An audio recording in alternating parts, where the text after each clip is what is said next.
One phone call could make him $100,000, but when he turned around, a thug charged at his wife and daughter. He looked at the attacker, pleading. Stop! The next second, he tackled him to the ground and fought. Luckily, bystanders stepped in and the attacker was subdued, but his wife stood there dazed. She couldn't find their daughter. From that moment on, the world had one more man who'd lost his soul. A year flew by. The attacker had no beef with their family. That day he struck at random, and Hires' daughter was the unlucky target.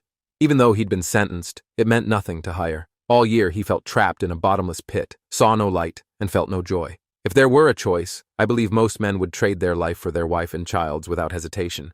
But life doesn't do do-overs. Hire replayed it in his head, regretting ever taking that call. If he'd been standing beside them, maybe things would have ended differently. His once thriving company collapsed too. He refused therapy because deep down he didn't want to leave the grief. Only by living in pain could he feel the traces of memory clearly. More than the loss itself, he feared forgetting. Even if the memories dragged him toward ruin, he wouldn't let go. Back then, Hire was always busy. So busy, he couldn't answer his wife's calls. His phone filled up with her voicemails. Now they're his only comfort, his sustenance. Even after hearing them a million times, Hire still can't help but smile. He pictures her face as she speaks. When he gets lost in it, it feels like she's still alive, waiting with their daughter for him to come home from work. But fantasy is still just fantasy. When it shatters, it's like 1,000 arrows through his heart. We always think there's more time, but time waits for no one.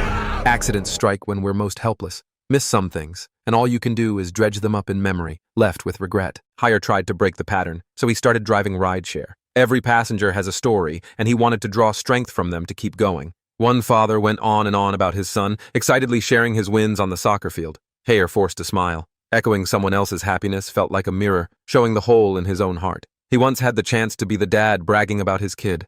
That ordinary happiness had become out of reach, something he could only sketch from other people's stories. Next, he picked up 2 women.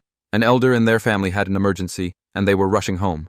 Hire said little, quietly pressed the gas. When he heard their phones were dying, he even offered a charging cable for free. Listening to the crying in the back seat, he felt awful. People say life is a series of partings and deaths, but only those who've lived it know what it's like when even breathing hurts. After work, he opened the trunk by the sea and sat in silence. A year had long since dried up his tears. He was growing numb, like a machine that only drives. Until one day, he picked up 2 elderly people. They were headed to the woman's husband's funeral. Hearing her sad words, his heart was stabbed all over again.